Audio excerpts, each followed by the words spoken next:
ऐसा तो कोई प्रसंग नहीं जो आपने अपने कानों द्वारा 10-20 बार नहीं सुना हो। ध्यान को केंद्रित करेंगे।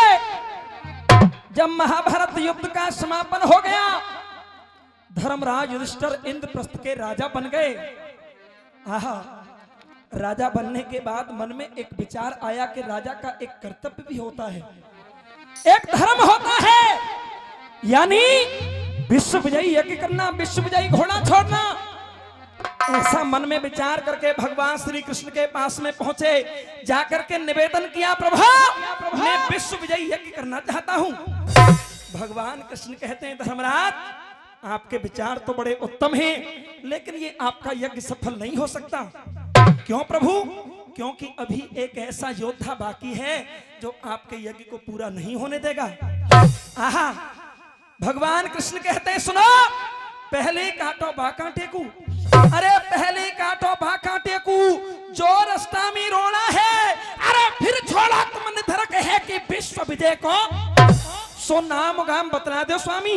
अरे नाम गाम बतला दो स्वामी। धर्मराजियों बोलियो, अरे जब भेद प्रभु ने, आहा, बार बार धर्मराज जी के पूछने पर आज भगवान श्री कृष्ण बतलाते हैं, धर्मराज मैं बतलाता हूं आपको, आखिर वो योद्धा कौन है। नेक देर रुक जाओ साहब, दोबारा आऊंगा। आहा बंधुआ, कैसे बतला रहे पवन भैया, क्या लिख दिया है सुनिएगा भैया।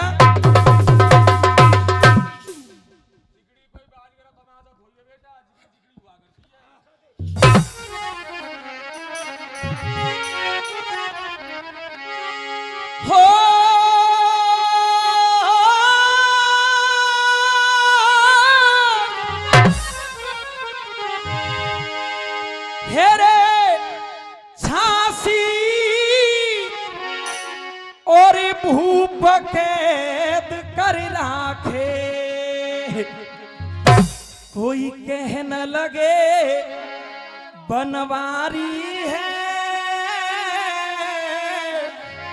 और बाके बल को, अरे कोई बाके बल को और दे पार नहीं वो जरासंध बल आई है।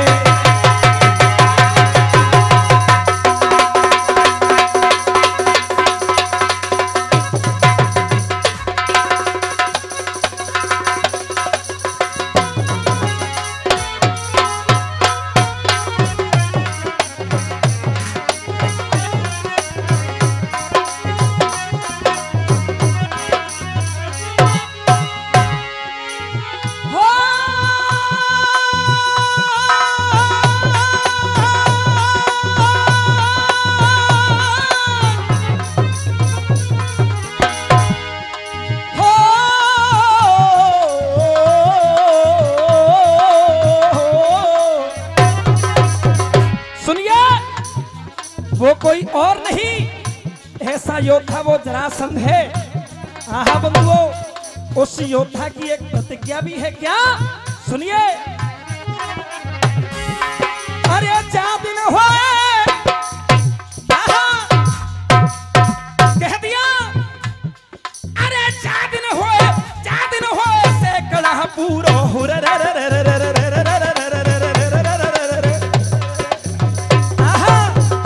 सुनिए, अरे 4 दिन होए सैकड़ा पूरो, तब सौन को मारे गो। उस वीर योद्धा ने ये प्रतिज्ञा कर रखी है, जिस दिन 100 पूरे हो जाएंगे उस दिन समाप्त कर दूंगा। आहा, अरे 4 दिन होए सैकड़ा पूरो, तब सौन को मारे गो। और हरि कहे कोई, हरि कहे हाँ, हरि कहे नानू को रण में कैसे हिम्मत। बंधुओं, इस जिकड़ी के साथ साथ में गायक बंधु उपदेश भी देते हुए जाते हैं। उपदेश क्या कह रहा है सुनिएगा।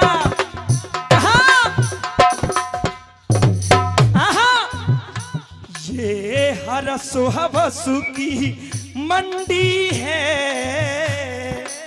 क्या कि ये हर सुहवसु की मंडी है, और अनमोल रतन बिक जाते हैं। क्या की मंडी है और अनमोल रतन बिक जाते हैं। और पवन भैया अरे चांदी के खनकते, क्या चांदी के खनकते सिक्कों पर, अरे चांदी के खनकते सिक्कों पर शायर के सकोनों बिक जाते हैं। ये हरस हवस की मंडी है, अनमोल रतन बिक जाते हैं। और भी क्या क्या बिकता है सुनिए। क्या बात है पवन भैया, आपका जवाब नहीं। कहा मंदिर भी बिकते हैं यहाँ पर, मंदिर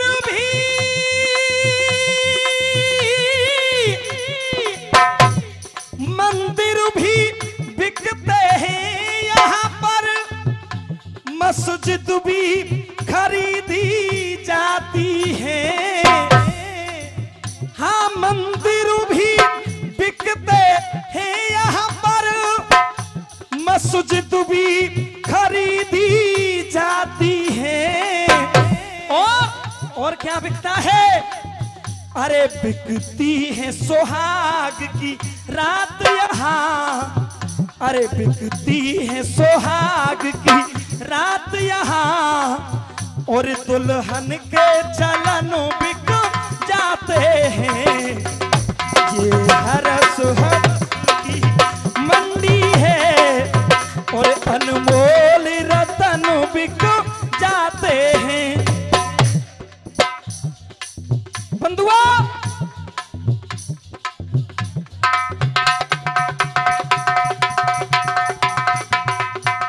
रोक ले साहब।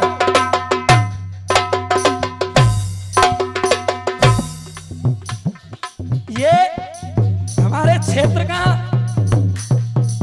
हमारे बुजुर्गों का, हमारे भाइयों का, हमारे लिए जो ये आशीर्वाद मिल रहा है, सम्मान मिल रहा है, इसके लिए बहुत बहुत आभारी हूं मैं। आप सबके लिए बहुत बहुत धन्यवाद, क्योंकि मुझे ये आपका आशीर्वाद, ये केवल आपका आशीर्वाद ही फल रहा है। आप लोगों की ही दुआ है, आप लोगों की ही कृपा है। सुनिए क्या कहा, मुल्लाओं के बिकते सजदे यहाँ, मुल्लाओं के बिकते सजदे यहाँ, और पंडित के भजन बिक जाते हैं, और पंडित के भजन बिक जाते हैं। और बता दिया क्या?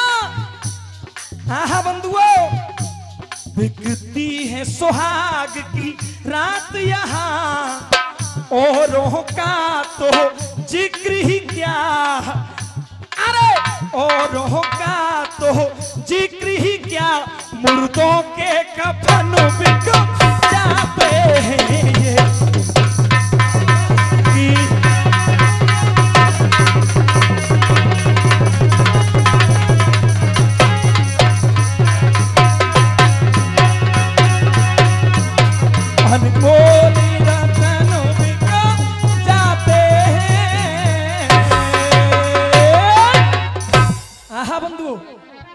आज धर्मराज युधिष्ठिर जी ने जब भगवान श्री कृष्ण से पूछा, बतला दिया।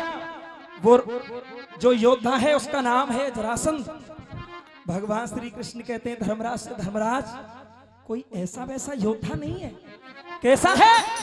उसके भय के कारण हमें भी ब्रज को छोड़ना पड़ा। कहा अर्थ में के छोड़ दियो ब्रज बाके भैसे, अरे छोड़ दियो ब्रज बाके भैसे, पूरी द्वारका आया हूँ, अरे है वरदान ऋषि को बाकू मार नहीं में आया हूँ। जब तक जिंदो वो जरासंध है, जब तक जिंदो जरासंध है, कहने लगे ही योगी, अरे ना यज्ञ तुम्हारी योगी। जब तक वो जीवित है आपका यज्ञ सफल नहीं हो सकता। धर्मराज कहते हैं प्रभु एक बात बतलाइए, अगर वो ऐसा योद्धा है तो मुझे बताएं कि उसका जन्म कैसे और कहां पर हुआ, उसके पास ऐसी शक्ति कहां से आई। आखिर इसको वरदान किसने दिए? आहा, भगवान श्री कृष्ण आज विस्तार से समझा रहे हैं।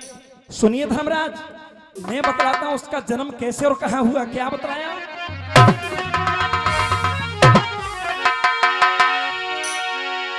और बनी रहा कोटा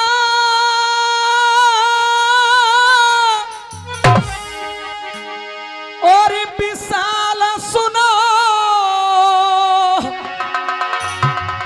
और भूपाला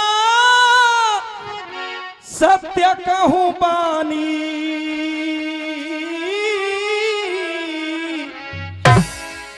जहां रहे बृहद्रथ, जहां रहे बृहद्रथ और भूपरे मगध राजधानी।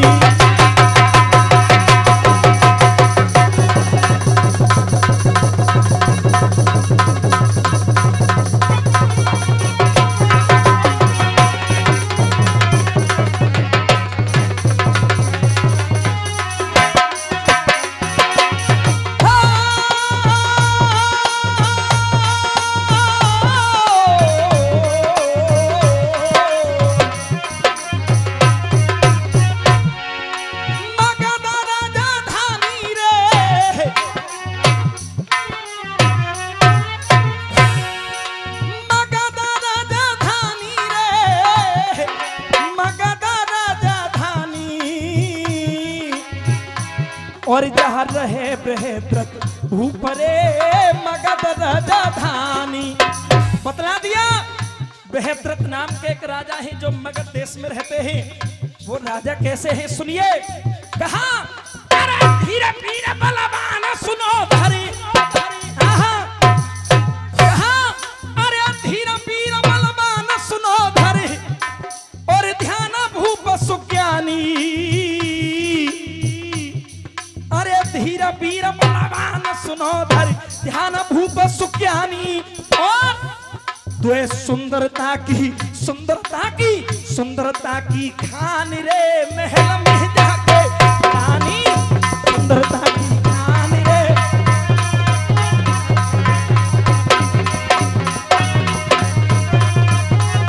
आइए दो पंक्तियों में बताया।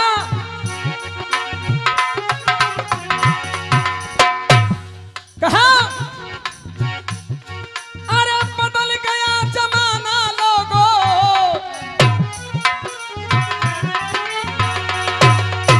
बदल गया जमाना लोगों, यार ना रहा।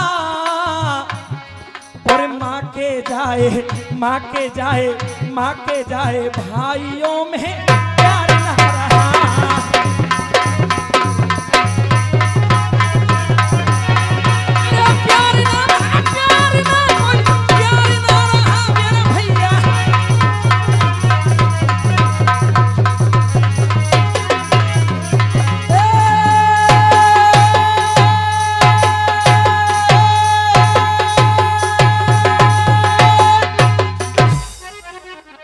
बंधु बतला दिया, बृहद्रथ नाम के राजा हैं, मगध देश में रहते हैं, बड़ा ही धीर वीर और बलवान है। महलों में कोई कमी नहीं है। राजा के दो दो रानियां हैं महलों में, लेकिन कहा कि भक्ति भाव हृदय के अंदर। अर्थ में बताया कि भक्ति भाव हृदय के अंदर कोई संतों का हितकारी है।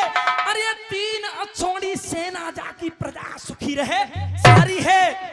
बा राजा पे परम पिता ने, आहा वाह राजा पे परम पिता ने ऐसा संकट घेरिया। अरे सब सुख पे पानी घेरो। सब कुछ होते हुए फिर भी राजा मन में दुखी है। इस दुख का कारण क्या है? आहा बतलाया क्या है दुख का कारण, सुनिएगा। अब जिकड़ी को ढोला आरो साहब ढोला, और कैसे पवन भैया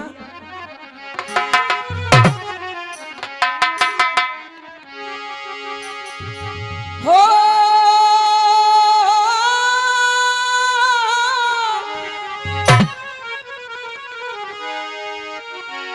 अरे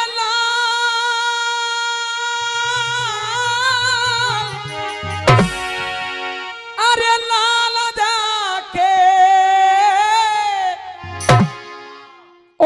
घर में भयो नहीं पैदा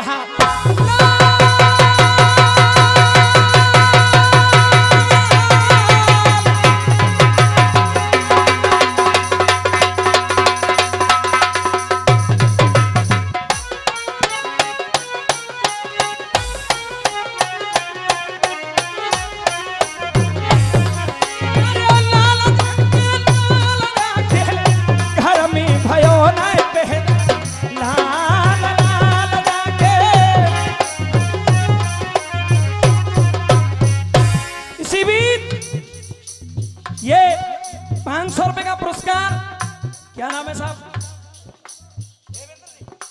देवेंद्र जी ये हमारे लिए प्रदान कर रहे हैं। मैं चाहूंगा एक बार जोरदार तालियों से स्वागत करें। बहुत बहुत धन्यवाद। आहा बंधुओं, सब कुछ है राजा के महलों में, दो रानियां भी हैं, लेकिन अभी तक पुत्र की प्राप्ति नहीं हुई। कहा लाल जाके घर में भयो नहीं पैदा लाल जाके हेरे जप तप दाना हो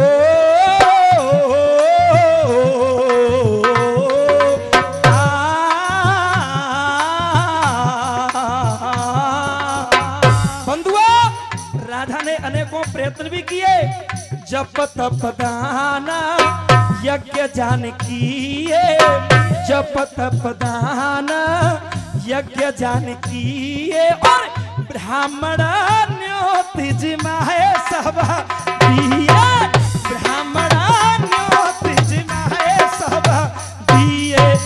लेकिन कहा फिर डार यहाँ के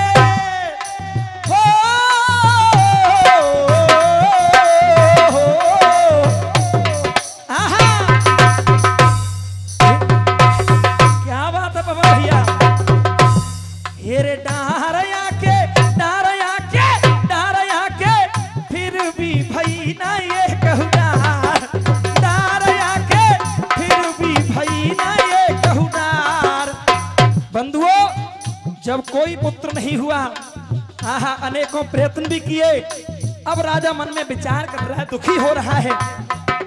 कैसे कैसे बंस आहा कैसे बंस चले अब मेरो, कैसे बंस चले अब मेरो, सब विधि फूट्यो भाग्य जी मेरो, सब विधि फूट